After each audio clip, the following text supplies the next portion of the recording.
नमस्कार, आप देख रहे हैं कैपिटल टीवी का खास शो बैटल ऑफ बंगाल। मैं हूं आपके साथ राधिका राज। मालदा के कालियाचक में न्यायिक अधिकारियों पर हमले के मास्टरमाइंड मफकारुल इस्लाम को बागडोगरा एयरपोर्ट से भागते हुए सीआईडी ने गिरफ्तार कर लिया। जांच रिपोर्ट में इस पूरी घटना को सोची समझी साजिश के साथ किया गया हमला बताया गया। वहीं ममता बनर्जी ने इस मामले में एआईएमआईएम और आईएसएफ को जिम्मेदार ठहराया, साथ ही कांग्रेस और भाजपा पर उकसाने का आरोप भी लगाया। इतना ही नहीं, चुनाव आयोग के प्रशासन और पुलिस में बड़ा फेरबदल करने से परेशान टीएमसी ने तबादलों को बीजेपी के इशारे पर बताया, साथ ही चुनाव आयोग पर बंगाल विरोधी होने का आरोप भी लगाया।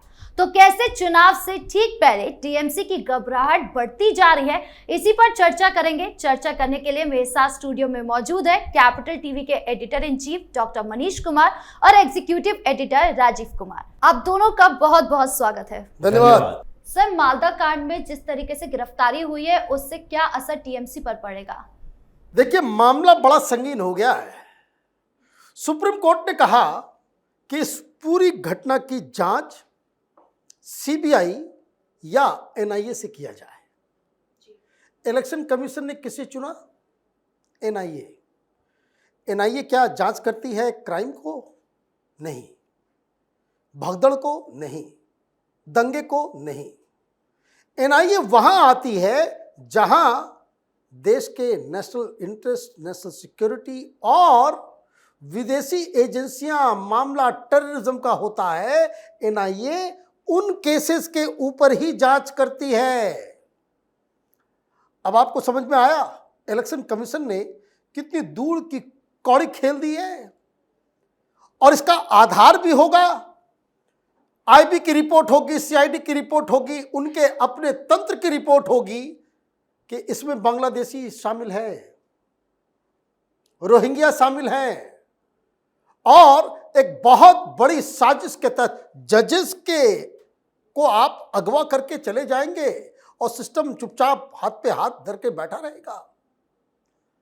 तो फिर एनआईए की जांच शुरू हो गई है।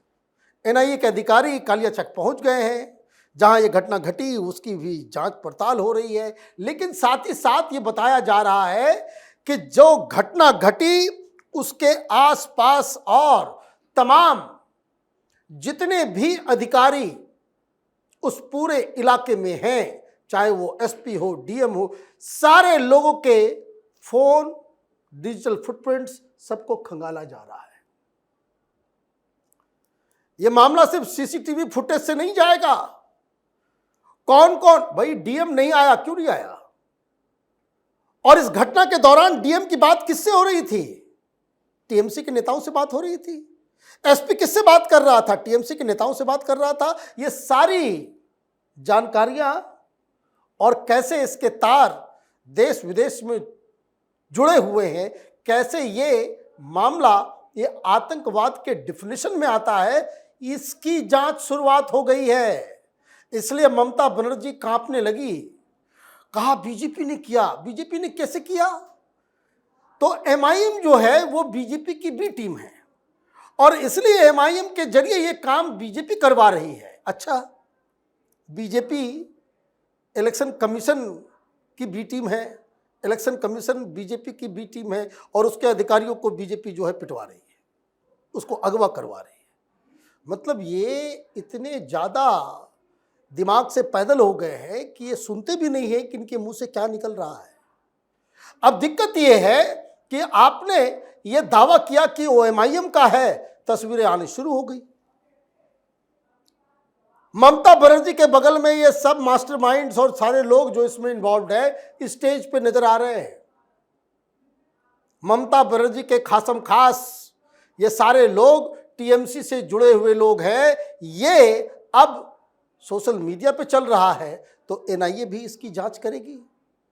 कहने का मतलब ये है कि दो तीन चीजें भी बहुत इंपॉर्टेंट है, डीएम एसपी की रिपोर्ट और एनआईए की जांच, और उसके बाद सुप्रीम कोर्ट किस तरीके से ममता बनर्जी का हिसाब किताब करता है, ये आगे एक दो दिन के अंदर देखने वाली बात होगी। जी, लेकिन एक तरफ ये भी है कि ममता बनर्जी जिस तरीके से आरोप लगा रही है, क्या वो अपनी नाकामी को छुपाने की कोशिश कर रही है? देखिए, अपनी नाकामी को नहीं बल्कि अपनी विफलता को वो प्रदर्शित कर रही है। जी, ममता बनर्जी के खिलाफ एनआईए का एक्शन, सीबीआई भी जांच करेगी।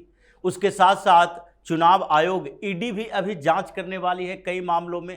केंद्रीय एजेंसियां तो जांच में जुटी है। ममता बनर्जी के कई नेता इसमें फंसने वाले हैं, केवल मालदा हिंसा में नहीं बल्कि अभी डीआईजी ने रिपोर्ट दिया, डीजीपी ने रिपोर्ट दिया और बोला कि अभी चुनाव आयोग के दफ्तरों के ऊपर जो हमले हुए थे, कोलकाता में जो चुनाव अधिकारी के ऊपर हमले हुए और रात भर ये प्रदर्शन करता रहा चुनाव अधिकारियों के खिलाफ, चुनाव आयोग के खिलाफ, उस मामले में भी 18 लोगों की गिरफ्तारी हो चुकी है और उसमें भी एफआईआर दर्ज हुआ है।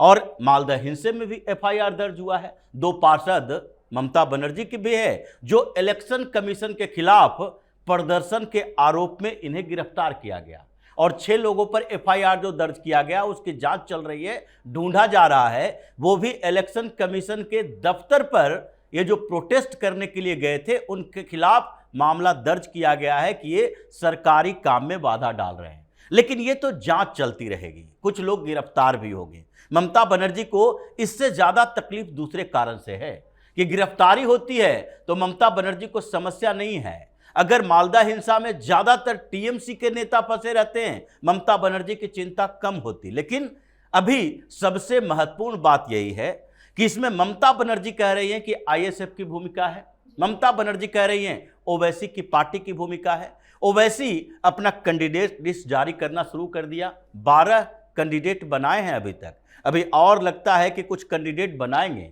और ओवैसी की पार्टी में ये चुनाव भी लड़ा था और चुनाव लड़ने के साथ साथ ये एक्टिव भी था, ममता बनर्जी के साथ भी जुड़ा हुआ था, क्योंकि इन लोगों के चुनाव में ऐसे ही पैतरे रहते हैं। जैसे उत्तर प्रदेश में ओवैसी की पार्टी चुनाव लड़ रही थी, पिछले विधानसभा चुनाव में 60 से ज्यादा उम्मीदवार उतारे और उसके बाद जब चुनाव नजदीक आया, वोटिंग के पहले वो सारे उम्मीदवार सरेंडर कर दिया, अखिलेश यादव के इर्द गिर्द चला गया कि हमारा सपोर्ट बेसी नहीं है तो अखिलेश यादव के पार्टी को समर्थन दे दे। वैसे ही ये टीएमसी को समर्थन देता था। लेकिन इस बार स्थितियां बदली है, हुमायूं कबीर के साथ ओवैसी का गठबंधन है, सेंटीमेंट अलग तरीके से चल रहा है टीएमसी के खिलाफ मुसलमानों में भी, तो इसलिए ओवैसी भी ज्यादा आक्रामक है। अब ममता बनर्जी की समस्या ये हो गई कि ये बांग्लादेशी घुसपैठिए और आपके वोटर लिस्ट में नाम हटाने को लेकर सबसे ज्यादा ममता बनर्जी अपने आप को आगे कर रही थी, बोल रही थी कि नहीं हम ही आपके अधिकारों के लिए लड़ रहे हैं। और इस बीच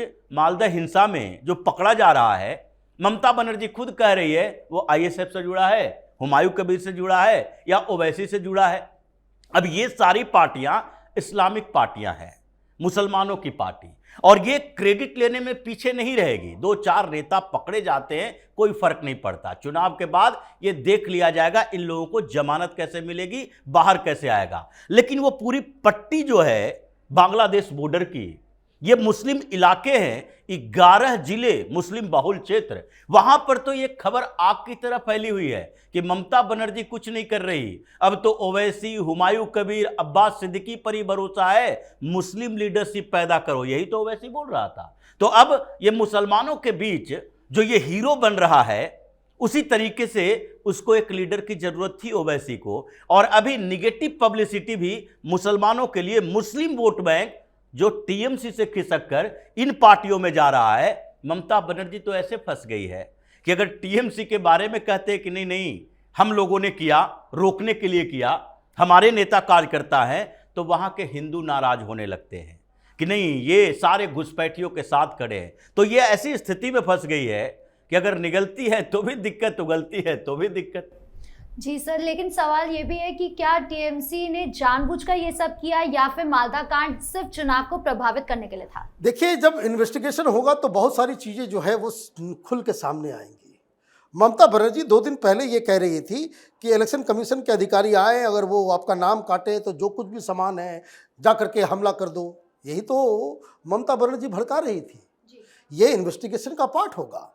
आप इट अमाउंट्स टू इंस्टिगेशन, और इंस्टिगेशन जो है अगर आप टॉप लीडर के तरफ से किया जा रहा है तो कार्यकर्ता क्या करेगा? तो ये एक मसला है। दूसरी समस्या ये है कि राजवीर ने बिल्कुल सही कहा कि एक तरफ गड्ढा दूसरी तरफ खाई।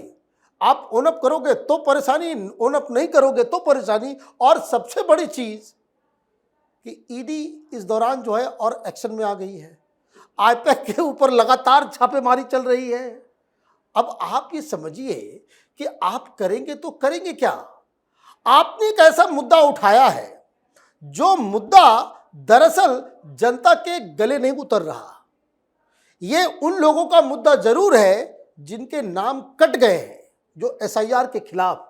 आप 3 महीना से बस एसआईआर करते चले जा रहे हो। जिन 6 करोड़ 44 लाख लोगों का नाम वोटर लिस्ट में शामिल हो गया, उनके लिए तो ये कोई मुद्दा ही नहीं है। वो तो कहेंगे भाई क्या है एसआईआर में, हम ओरिजिनल आदमी, हमारा वोट आ गया। बाकी जिनका नाम कट रहा है उसमें 58 लाख तो ऐसे ही मरे हुए, डबल डिजिट ये वो। आप लड़े जा रहे हो किनके लिए? यही भीड़ के लिए अब तक आप लड़ रही थी कि किसी का भी नाम कटने नहीं देंगे। आप मालदा जाकर के, मुर्शिदाबाद जाकर के आप इस पूरे जुडिशियल प्रोसेस को बता रहे कि एनआरसी हो रहा है। मसला तो अभी सुप्रीम कोर्ट में जब इस इन्वेस्टिगेशन और तमाम रिपोर्ट्स के ऊपर जब सुनवाई होगी, क्योंकि सुप्रीम कोर्ट ने इसे सुमोटो लिया। जज साहब, चीफ जस्टिस जो है 2 बजे रात तक जगे हुए थे। उनको जगाना ममता बनर्जी के लिए बड़ा महंगा पड़ने वाला है। हो ना हो राष्ट्रपति शासन का जो है रास्ता सुप्रीम कोर्ट ही स्वयं खोल दे। जी, लेकिन ममता बनर्जी के लिए कितना ज्यादा मुश्किल होगा जैसे जैसे कार्रवाई आगे बढ़ेगी? देखिए, ममता बनर्जी के लिए सबसे बड़ी मुश्किलें जो आ रही है वो सामने आ रहा चुनाव है। क्योंकि वो इन इन्वेस्टिगेशन से ज्यादा, इन सजा से ज्यादा लगता है उनको कि अगर चुनाव में इसका असर दिख गया तो फिर तो आगे जेल जाए नहीं जाए, परेशान हो ना हो, पार्टी ही नहीं बचेगी तो पद ही नहीं बचेगा तो हम कहाँ रहेंगे। इसीलिए ये सब तो आगे की चीजें चलती रहेगी, लेकिन इसका असर जो बंगाल के चुनाव पर पड़ रहा है, ममता बनर्जी के ऊपर पड़ रहा है, वो सबसे ज्यादा परेशान ममता बनर्जी और उनकी पार्टी के नेताओं को कर रहा है। सुप्रीम कोर्ट इतने कठोर शब्दों में ममता के शासन के खिलाफ नहीं बोलता था। सीजेआई कभी भी ऐसी बातें नहीं किए थे, और न ही बंगाल की पुलिस जो अभी एक्टिव है। इस बीच क्या कोई भी टीएमसी के पार्षदों को, टीएमसी के नेताओं को एफआईआर दर्ज करके ऐसे गिरफ्तार कर सकता था? ऐसी स्थिति थी। शाहजहां शेख नाम आया हुआ है उसका, लेकिन उसके दरवाजे तक पुलिस नहीं पहुंच सकती है। अगर ईडी की टीम वहां पर छापेमारी करने के लिए गई तो यही टीएमसी के नेता, कार्यकर्ता भीड़ जुटाकर ये मौलानाओं की फौज आती थी और उन लोगों के ऊपर पथराव करती थी। कोलकाता की, बंगाल की पुलिस ऐसे ही चुपचाप मूक दर्शक बनकर देखती रही और ये इनके मनोबल को बढ़ा रहा था। लेकिन अभी जो एक्शन चल रहा है, सुप्रीम कोर्ट का हो, चुनाव आयोग का हो, सेंट्रल फोर्सेस का हो, एनआईए का हो, ये सारे उसके मनोबल को तोड़ रहा है। और जो पट्टी बनी हुई है मौलानाओं की, ये मुस्लिम बस्तियां जो बसी हुई है, उन जगहों पर तो अभी सन्नाटा है। अभी ये ट्रिब्यूनल में जा रहे हैं दौड़ दौड़ के कोलकाता कि मुर्शिदाबाद से जिसका नाम कटा हुआ है, ऑनलाइन फॉर्म भरा नहीं जा रहा, तो वो सीधे कोलकाता जाकर ट्रिब्यूनल के सामने पेश होने जा रहे हैं। अभी भाग दौड़ में फंसे रहे, कई गिरफ्तारियां होगी और उसके साथ ही ममता बनर्जी का वो जो 50 से 60 सीटों का गणित है उन क्षेत्रों में, वो सारा गड़बड़ हो जाएगा। जी, इस मुद्दे पर जानकारी देने के लिए आप दोनों का बहुत बहुत धन्यवाद। धन्यवाद। तो चुनाव आयोग के बड़े फेरबदल, मालदा कांड के मुख्य आरोपी की गिरफ्तारी और एनआईए जांच में ममता बनर्जी को चारों तरफ से घेर लिया है। चुनाव से ठीक पहले टीएमसी खेमे में इस पूरे फेरबदल और सख्त कार्रवाई से साफ बेचैनी नजर आ रही है। आपके इस पूरे मामले को लेकर क्या राय है, कमेंट बॉक्स में जरूर बताएं। धन्यवाद।